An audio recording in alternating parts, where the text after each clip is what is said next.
Welcome to Platinum Vibes podcast. I am your favorite musical host, Njonda Kadzi. I came from West. I am the best above the rest. And yes, update, recap Clash 2024 review. And nasi munamuchinoi tinayo Zimdanzo Majesty at TNG Kamkazi. What are things, mama? Jisi Njonda Kadzi. Ndiri boy nini Abigail Tatenda. Aiwa ndiyo wesari mana. And papa to say palusaka parara. Aiwa kwa ifuku right. Jisi za story bo. Aiwa kuri right. Aunoza ndisanda tanga kutara newe titende remberi. Ndoda tumbotanga wandipaka updates. Ka report. Kekuti chii chakaitika kugomba. Kugomba kwakapisa. Kugomba kwangu ni mawani. Kugomba takatoita zvimangoma but sabotage dzaizongowani. Inde zvagara kumangoma sabotage ndo dzakazara. Saka ndo zvainyanyaitika kugomba izvo. Iwewe personally pacho zvako wakasangana nemajor sabotage. Yeah, it's true. Zvokuti unotaura kuti nini chakandaza kuti nditore chimuti Njonda Kadzi. Inyaya yekuti ndakatarisana nesabotage. Yeah, Njonda Kadzi, I came prepared ni. Yeah. But chinhu chakatanga kundibudisa mupower at first. It was my mic angasina volume. And if tuchara kuti mic ina volume, ndigadzirira mic ite volume. Hapana kutombokudaira. Wachita sei? Uchingo kutoignore, uchingo kutoneta. Imba zvakadaro. But that's not music. Sasa tuzongogomera mavoice aya. Samkisindi asatofila bo. Nangoti ameno ngitongogomera tikaenda. Which is not good because vana vasozvinzwisise kuti iwewe mic yopiwa ina volume. Iwewe akadhako. Iwewe yawapiwa ndo panga pane dzimwe dzadzine volume here Kamkazi. Panga pane one microphone. Kana kuti unotaura kuti panga pane umwe utakabata yake yaita volume. Papa ne one microphone. Yanyatsa volume zvandakaona nini. Because I still remember pakupiwa mama yedu pane pandakatomunzwai. You know, iyo Njonda Kadzi ndapuma microphone ndipo na volume munopa na microphone. Ovada iso. Antonofana kudai. Yeah. Ko kadai unengoiza moje sei. Saka pane mamwe pane ngwane nyatsoshanda zvakanyatsonaka inyatsobudisa voice ripiwa. Mamwe aiseta volume amuti yaidzikiswa here. Kana kuti engineer aihodisa volume here. Akisikuzieba. Kamkazi. Saka totiyo poeti apa ndipo wakuimba. Yako mic inenge yakadzika. Dzaidzika zvekuti vanhu vaingotofunga kuti but munhu wauri kupinda naye kana kupinda yake inenge chinyatsosha. Exact. I still remember time ndakatombopiwa mama akapiwa mama angatori balance maybe pandakaimba na chicken pin. That was when sound yange balance a bit. Yeah. Ana uti pa wataura nyaya ya chicken pin ndo ndafunga chicken pin aizezesa baba social media. Aiwa chigogo chigogo chai peace. Chigogo ndo vapi? No like vakura, so we cannot say chicken pin. She's not even ndingati ndi mamongo. Ngonota age yagogo wangu ndisikandati chigogo chaipisa mongo. Achairova. Zvekutoda. Aiwa chaipisa. Zvekutotora mwana ndakinzoti kune vamwe ma-female artists vaitozeza. Iwewe waifila sei kuziva kuti uri kupinda pane chiqueen pin? Almost like everyone I inbox anga chinditi chiqueen pin chikupisa ka. Ndoti ari kupisa.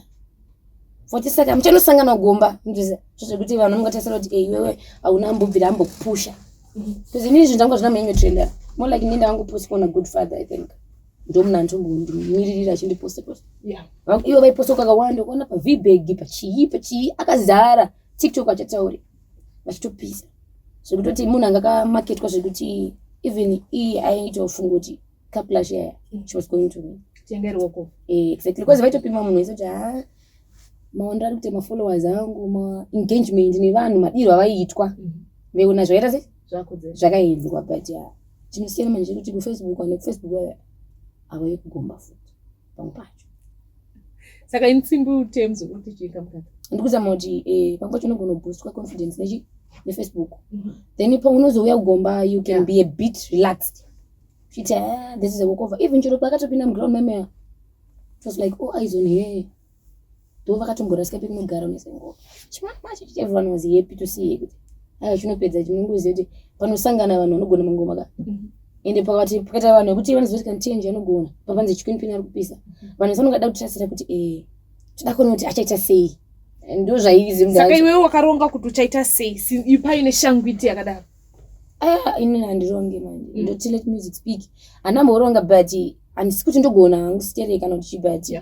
Musically lyrically ndotoona kuti nine mabhazi angu akachaise akasimba so neichitenya so down so ninganembe zvikane zvikati that's fine but comparing mabhazi angu nanembe kwanomwe kadzi I think pakashata vanotozoti ichi emukadzi zvake but chibaba chimazana anenge ari mawani kwese mwachoita kuti TNG ari kuuya kauko ndati ari kuuya saka iwo chete sei kuuya ndati izvo kuti umbona nese vaito zoti Caplash chero zvikati kunopinda kufinal vasikana vese pamwe chete vakapiwa vazhinji vachobebeka ndikudiye pe vanhu epidiguru vapepe vakafa paifiwa zvokuti mukona pata takatomira tatopinda mu yeChains final yes mu final pakadedzerwa chiqueen pin ka vanhu vese hana dzavo dzaitese zero wanyasoro kuti ari kutya wanzi visa TNG ndikamwa kuti yes zvokuti tapesana nedanger zone but iwo wakasandiro nehana ndasingatyi chiti kama chemangoma adi kutyiwa atifane kujaja nafuti mumu pangu pacho saka iwo wakazofila seuri ndiwo wakambudisa chiqueen pin musemi final right manje achazoti ndakambudisa ndakabudiswa tese chibotusanangura kuti papo what happened because nichandoziva ndechekuti imi makapinda uri kubata mungoma indeni queen pin versus kamukadzi nauri uyazoti ndoshambu kuti iri kutywa nemunhu wese uri kubata iwo wapinda naye 1v1 more like inini mangoma ndine ma-strategies ene ndiwo wakabva wamubuditsa takanga tabuditswa tese makanga chii chakaitika ini naye but ma-strategies emangoma like ndakatanga music kudhara so ndotozoti vamwe vanhu vechikadzi vanokurumidza kukecha so ndogona kuti kudena futi zvemangoma zvokuti iwe paunotoziva kugomba kwakega unotoona bitterness like what I did ndakona kuti no isusu tiri kuimba but tikunyanyopushwa waizvitwa zvikuitwa mumwe munhu sei yabva kada kutonge apisa stereki kutonge isusu malevel asina mumasviko kana kuti chii because iye mapusha ebva chikwaga ebva tipese pakudzokera vanhu register otonga ari kuda kuteera vanhu kunovafaya kupi kuyakwe so vanhu yachimbokisangu achikomplena vasikana vazhinji vanoimba zindanzo TNG ubona zvikuitwa nechiqueen pin here ini ndaibva ndachifati kusei vanhu vese vari ndakatagara pasi ndakati kusei vanhu vese vari kuudzani inini ndati alright bo handichabva ndigogwa vakura kando image ndaiona ndati alright gendivatokonye chimbona reaction yavo so ndakatotokonya zveshuwa 3-4 days before Caplash ndobva chinja tokutase chobva chaposwa vamwe votanga kutuka vanongeza pashama haters vamwe vachifara vamwe vachisa so iyopo vakayogomba vakauya vane bitterness vakatora zvinhu vakapinda nazvo nemoyo iwo ndio yanga iri strategy yako ndatozoita chose zvipinda nemoyo patikasvika ugomba patikapiwa mamaiki vanga vakatononokerwa noita se nekusangana neni zvekuti ndisananyatsobata maiki yangu bhondi vakabhota ngotese kutondituka ndapinda nestaira rechigogo chichichi vatobikira magandanga vega magandanga ndiyo magandanga vakabikira maganda aiwa ngoma dzakarohwa pachitika ndichavilese kugomba pakaita futi mumwe munhu anenge achitonge ari kana kuti MC akatonga siri kunakirwa tine zvamu kuti akamira kwega ndakadai so mafanzi anenge achiona gwezi anenge ari pasi penyika ine miri padenga vandipona kana kuti bhu chero muchitogona saka ine dzimwe nzira TNG kuzama kutaura kuti chakaita kuti mese muzonzi pauri taura kuti taida kuburutswa inyaya yekuti kustage kwako kusina vakakukuzai kana kuti vakakufarira kana kuti vakakusapotai chakaita kuti ndidzikai tese ka I think zvanga zvakatarisirwa nevamwe vanhu asi zvakaitika baba because takazvitarisa everyone was thinking kuti chiqueen pin ndiye chachozogwina nezvaakazosangana nazvo akasangana nehombe inenge diki yekuti iye anga singachatsara kuti inini chetese chaindakamugadzirira malines kudaro ndakagadzirira malines 1-2 pakati zinge akunyanyofaka indakakendisaisirwe 1 drop ndavisirwa noti 2 drop ndikandi 3 ndio zvanga zvakubhowa chi vanhu but pakatodedzerwa agona ndiani because atingazombofa tikagona zvakafanana njonda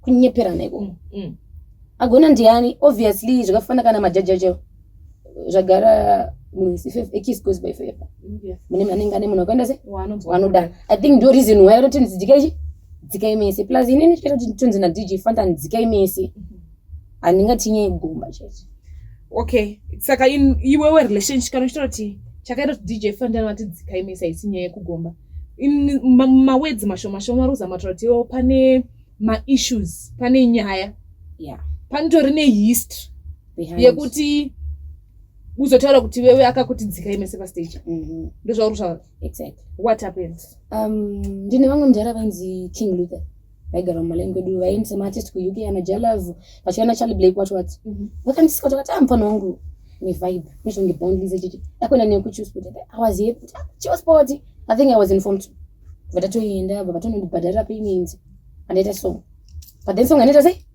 ainabuda song isina kubuda ndakazonzwa song yangu yakutoimbwa naBazuka. Song ipiyo yana ngachizoti ndinovadyira BONE patadya cream iwo CONE voisango maparing TONE ndabvunza varipi GONE saka hokoyo Bazuka rakuda kudonedza mabara. Saka song ipa inosina kubuda ikoko ndakaenda ndakanoitwa na DJ Tala. Song iyi ndo ma-lyrics ayena zvekuti vanhu vakatonyatsoitsvaga song iyoyo just to mention shisho nyaya yemasong. I think ndo pakatangira beef, and then this other day it tricks to daddy. Then I was like vachuti unogona chichichichi mana ndotoimbiswa mbawara sina dzakasika lazima sinoona kuwandisa vanda kutocomplaina ndobva totonge vatondikechera andototi but imwani kudhara pepa ndichitotambawo nengoti kutotauroka mwana kudhara pepa ndakambobhadharwa mari yangu amandase ndikuda chikanzi wakambori kuita masong mangani kuchusport mahara, and then ndakatombori kutwa zvizvo. Then I noticed kuti no, I think ndachase ndatadza. Then ndakavaendera vavege DJ ndati I'm sorry chichichichi nezvandaitase nezvaitika ndakatofungunyadza pera but yanga round 2 renyaya but nditozobata nezvakaitika kugomba ndakatoziva kuti maybe vanogona nechigombo nini chakatokura kwezi nini ndanzidzikai ndanodzika so ini mwoyo wangu endambira kwezi vanhu hapana patozombofa takagona zvakafanana zviti pakanzi TNG vanhu vakanyatsofara panzi chiqueen pin vanhu vongofarawo imwe yaya vakanzi you're disqualified vanhu vakatongoti boo and inini I acted rude ipapo ndikaramba ndakabata mic so chitofunga kuti chikufamba sei. Then he was like ndakusiya mic pasi vandangotofamba TNG dzoka kunoko havanoti TNG takatoti TMG dzoka kunoko pa DJ vanondiziva vandadzoka chikanzi anoqualify deliberately katukeze I think it was deliberately chikanzi anoqualify here kuenda ku next round imwe yaya vanotamba kuti chikasada kundinzwisira tsitsi panapa. So in how do I feel chinzada kundinzwisira tsitsi panapa more like nothing and tsitsi ndachozvirwarira ndachobvosana neaccident ndachorwara 1 2 kana ndikangenda moko pamberi pemafans angu vachandipo kana kuti even kaworth kana ka respect no vakutondinonge nini ndauya kumangomoti ndizonzwisa tsitsi ndipine cup clash ini futi zvakatondidisturb because sati chambomira uko because wakabva watsamwa andakati ndakatsamwa wakaita sei because wakazongopinda ndakashamisika kuti ndakunzwisa tsitsi papi that's why ndakaramba ndakavatarisa kuti DJ kuti nditaure chinhu futi azviite pakanditi alright uqualify mfano wangu panakati asiganchimiro paside since clash inonzi ukapisana na uyu vasikanta ntiri vashoma zvakatosiyana komana tinogonopisana on 5 ndapisana na uyu antabuda challenge yangu yabuda pasara ma challenges aya too. I was thinking kuti paitopinda madzimai Icon versus K-Queen, but no, it was Kamkazi come here, madzimai come here please. And zvatotozete soti tisifandana akangobata kamera izvezvi zvifandana akadzabiriza kuti akaipa mpana uyu aya unopisa tidi kukunyipira unotopisa zvekutopisa zvazviya but pakaoneka kaika energy keke kuti unge iwewe oneka ku amena kupiwa ka vibe kari very low vanhu vese vanongokutora futi that way. And even in I was frustrated nezvandandaitwa zvekuti ndakatozosara ndotoimba brains anga dzanzi story pepe ndinoda kutongoti enda tongodzika zvangu ndetese ndaienda because vibe remangoma chachero even zvandakatora kuti ndichaimba so ndigodai ndakazvishaya zvese ndakatosara ndato blank ndangoti ndaenda tongodzika ndaenda that's why ndakasanga kutorwa freestyle ipapo ndaenda mudzika zvandapapana because I was humiliated in front of everyone. And the humiliation iri kutaura kuti hadzizi nyaya dzakatanga nasi. Yeah. So iwewe pauri kutaura kuti waenda uri mufana wechidiki warekodha song handizvo wazonzwa song yeye yakuimbwa nezita rombesera Bazuka, nyaya iyi makaigadzirisa sei kana kuti nyaya iyi yakazofamba sei? Ndakatombozama kubata Bazuka at the time sadambata ndakatanga tabulisa because song yekuchospota nambovira yakatobuda chose. So song ina ndakaenda kana kwa Tala ndidi aina kubuda but kuna Bazuka yakabuda zvakadai sekuchispota yaita isina kubuda but anorekota naTala anonzi Tala. So fayabudisa kupi kwa Tala iye futi kwa Tala futi sei aienda zvekuti madhisa kabuda masong aienda futi madhisa kabuda masong anga kasiyana zvekuti ndakazonobata nza party yangu yeye yakabiwa ni party yake but anoma combine but tangu tufunza zvinhu ndaifamba basi nganga pana against vibes that time wakabala ndasengu yabazuka ni yangu mawira na bazuka kuti vanhu vanzwe pakabiwa pacho taka kufambisa magroup unongoziyo kana usina sponsorship and stuff tangu kufambisa magroup eWhatsApp Facebook it was in there nasanda tombonyatsona account Facebook ini young personally then vanhu vakatanga kuti ndituka kundimuka ai baiwe unobirwa na bazuka unogonei chichichichi kusvika iye akazonitsvaga pafoni but aitakataka neno delete machats yes chichichichi ndikati ndiriboa chichi chikanza just yet ne friend yakuti you're not even in Harare and nasiri muHarare pakaba nandiri kwa siki so what do you want ndiye akatoba because aitonitsvaga what do you want in a video apology do you want money ndikati no imimi kana ama lyrics pangu pachoka you just have to tell me kuti fana wangu ayakaipanda mara saka ndikuti ndibazuka akatora ere kandi bazuka akapiwa ku sport baba uzoziya manje because zvakafana pangu pacho zvakafana tala ndinakanipa responsibility kuti nemagonera unoita wane nchiona ndetofunga kuti ndikamunzwiso futi sini futi nekuside kuza acha ndakatomunzwisa futi kuno zvoti special katobiwa tale tofunga kuti mosha futi ndeyani ndeyake but singe ngatine time ku sport sinobuda aita ndetomutsa kuti inzwa mwana yakaita se akapenga zvotala akatotsva kuti ndichasori kakawanda tikatotadza tumboshanda tasana digital futi but ndakatozose mwana obiwa kwari because maimbera nganda kaita raim yaibuda ni raim yekwatala tazvinenge kusiyana but raim yaibuda ndiyanga ndikata kupi ku sport exactly so kuti ndakatochamisa kuti komana lese akatombo yaitontsvaga zvesho ndiye yakufiwa uzondrese nevanhu here chichi but ina just told myself kuti no it's okay because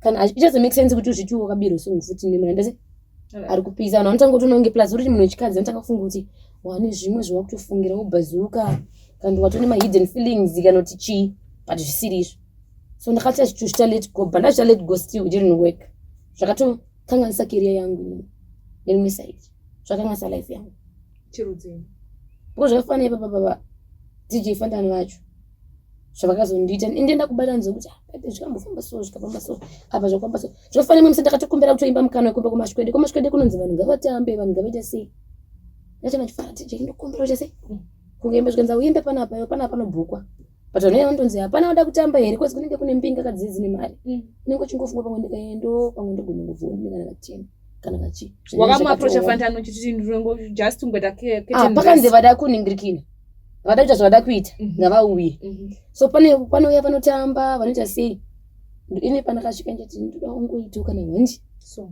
zvikanza pakatoimba in fact mamwe artist akatoimba pakatoimba Munyarasi pakaimba Ntunga Youth and soti mwakaimba ndiani pakaimba Tali B kuti since pari kutoimbwa nekutambwa ndochi kugara macheche zvikanza uimbe pana panobhukwa come next week watanga wabhuki soti uchada kuimba panapa I was like okay munhu patondita ko wadzoka wani ndikati wanzi zvinoita sei zvinobhuka because it was mistake nchengana mushwe zvonda zvibhuku izvone sonongoita mahara pachiwa mari zvonda kana ngoti bamwe maybe ndangoto bad luck maybe takaita bad blood or maybe vanda kuti ndinyatsowedzera kushanda music yangu ndidarike pandiri zvo pamwe avakwanisa kundiza directly kuti mfano uri kurelax pamwe ndondite shungu andizivi yeah rega timudza comment section kuti what do you think about this one zvingagadziriswe sei uye zvingafambiswe sei ePlatinum FM Platinum Vibes podcast ndina TNG Kamkadzi as in Danzo Majesty manje kuno kumashwest promoting local talent local artist TNG atisatapinda mu final nyaya yako ndikunyatsoyenzwa pane nyaya yekuti last year pa Cup Clash panga pasina boys and girls paingova kuclashana nekubuditsana and iwewe ma videos akwanoratidza kuti wakafamba chimuti zvekudaro. Nice. Is it true kuti iwewe ndiwo uri mumwe vanhu vakazoita kuti pange paine line rakamirira mabebi uyezve kana uri ndiwe why usina kuzokwanisa kupinda sezvakaita nakona Ngale ana Nicky Vibes ana Janos vanhu vakaparticipate last year vakabudira manamba 2 manamba 3 vamwe vakagumurana patakazoya kuCup Clash 2024 vakangwereka mapinda final yeah but iwewe wakatangirana nana Luzvika nana Viveke ku first round andizvo kana ndoti Cup Clash yakatanga yaingonzi it's Harare Cup Clash Danzo King so inese munhu angakajerera mafristiano akomana bodhara ndikuti inini I'm going there plus inese munhu angada tosimukira kuti mhuri tese isimukira nemutsanga nema challenges akawanda mu life ndoti mari dziti ndakaenda Cup Clash yeshua takanotofamba chini tusvikanda tozopinda patozonzi pane futi mabebi twari pa Clash there was one chichi but a question of one chichi vaitese akabuda then mu final round machiteka ndinetsa nendakanzi inini musikana chasangana kuti nemwe mukomana ningawina kuti kwakomana but kazonisangana 3 inini Libo Pogba but pakunoimba paipai inini ndakatonoti Wolan reading ndokuti misi kuita zvanotaura but video yakabati Wolan kuita seiko imba ndabva ndaimba zvangu but ndozvatira kuti vanhu futi vanenge vatonera zvinhu izvozvo vanombototaka kukurerudza vanange mbabva ndaita number 3 but ndatofunga kuti sezvo ndatobreaka kahistory ndatofara ndichoenda kumba ndabreaka history nini City Sports ndindega musikana chase apinda mufinal chichi chofunga kuti Thursday nchange ndiro pachi paredio but then boom paredio bamba na Libo nanzani na Pogba bali 2 but tukwa interview chichi bvatupe mari but andoluza hope yemna December futi vandetese ndeva ndazongoindo zvangu pazvanotese pazvanoramba but I can say kuti ndakatozonzwa ndakatototi title yedance king nedance king iwe iriko maybe nina fanchi because vanchi chakaparticipate kumarondera kwavo akazoenda kumarondera after abva kunoko anotaka kudanger zone ndi try ku avano tryira kumwe vazongo wino yakika plus but zviro zvekuti zvakatozondibata bata plus pakupusha chako chaiko nezonoti anakona ngale vese veve vanenge vane mabloggers obachi vapusha chichichi but iwo unenge uchitozama semunhu wechikadzi chipa maybe nekuti anzi vakadzi vari easy kuti kupinda plus vakadzi shoma unoimba but seems like everyone was ignoring me zvekuti zvakafana ipa patikazoenda apa handiti zvainzi vanhu ngokambotriala same vaitangira kufinal taitofunga kuti tatotangira futi kufinal but then maybe ndakazongoti it's okay it's fine because maybe title yakambenge isipo taunza title it's back saka tofanira se kungopinda ipapo but then still mafambiro chazvaita anga sinomira zvakare ana kukufadza iwe ndinonga ngufara nezvakaiti moyo wako usi happy I'm not even happy at all andinofara because kudzikisira pamberi pevanhu chinhu chakaoma ukatodzikisira pamberi pevanhu nemunhu anenge achinzi anotopisa wewe usapisa kusvika level rake ka vanhu sanongokononge hausi chinhu. Last question yedu tichizovhara zvedu zvayemuzvara nhasi tiendika mukadzi uri kuStar FM una Godfather wakapinda clash nemabhebi ekuMashwest I know uchazongopinda nawo zvawo nema 2 minutes since wasvika uchi panapa ungazotadza kupinda nawo but pane ka debate kakazombofamba pa social media nemugeto nemumaraini kekuti wadiwa mbosangana Nisha Tease yakazopera sei nyaya wakaramba here iwewe kuza tina kumboona kuparticipate kwako wakaramba here kana kuti wakangoona kuti ndakafonera test paGodfather chikanzi impress muri sei father muri sei chikanzi hati ndimaiti munoda kusangana chero nemunhu kati boss chikanzi we have independence special the new females yes do you know Nisha Tease ari kupisa chichinesunga yotsamwa nelebana no I know chikanzi akuti mumbosangana kupi ku station maybe tikasanganisa iwo sema females zvinoita build up chi andatovumana kati father ndikutouya apatonza Thursday iyo tavazondifona sente makati no Nisha tane interview ku ZFM so she will come next week yanga setombo 18 iyo ye next week acharanga ye 18 apatozobvumana kuita se ndikuya then ndikaenda musi 18 ku ZFM anakuya panenda pa radio panaimba chi ndega munasanja se asina kuya but ndikatesa kubva pa debate iyo yakatoitika ndopekuti vamwe mabloggers aitondipusha chaiyo apana zomboona kana munhu 1 akazombotanga futi kundipusha vanhu sebva changotongwa kundi ignore vakundidzikisira zvekuti ndakatomboluza confidence akaluza pakati no what's going on because pamwe pacho vanhu vainge appreciate zvinhu zvakanaka vanhu appreciate ndaitorwa manjandi chite sei vanhu vachitonga ndibasa chase kushare and stuff semunhu anenge asino promote anenge asino chi but kutanga pa zvakangoitika izvo zvekuti tambokompeta pakatonge star rangu ratiti kuti tete itwe futi rub off because ndakanditanga ndakuburitswa muvanhu kana vachandipost even mabloggers vatondifarira oka zvangu ngongozviignore sautoti wrong movie re wakada kuita yekuda kumbopinda kuna Nisha anakati ndakapinda you know to music zimjanso pangu pacho nitonge competition so unakonoti uyani mabazi vanotozoti pakatosangana ka chidakutoti bhiza rinomhanya chi ndiripi rakatyoka makombo chi ndiripi zvaitika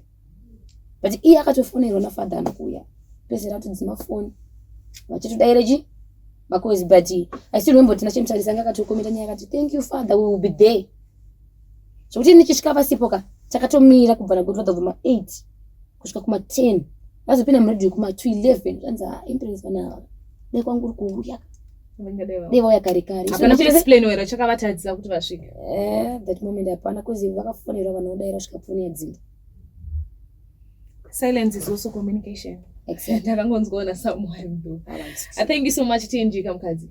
Azvamanje unodza semunhu panzvimbo taakungopinda zviri kuma-freestyle. And then don't worry, all will be well. Sezvauri kuziva kuti nhasi papodcast yePlatinum Vibes atanga tiinayo Dzim Dance or Majesty TNG kamukadzi straight out of Mash West Mash Best. I am Ndonzi Njondakadzi. I came from West. I am the best above the rest, and I am your favorite podcast host and musical host. Let's call it a day for today. Peace.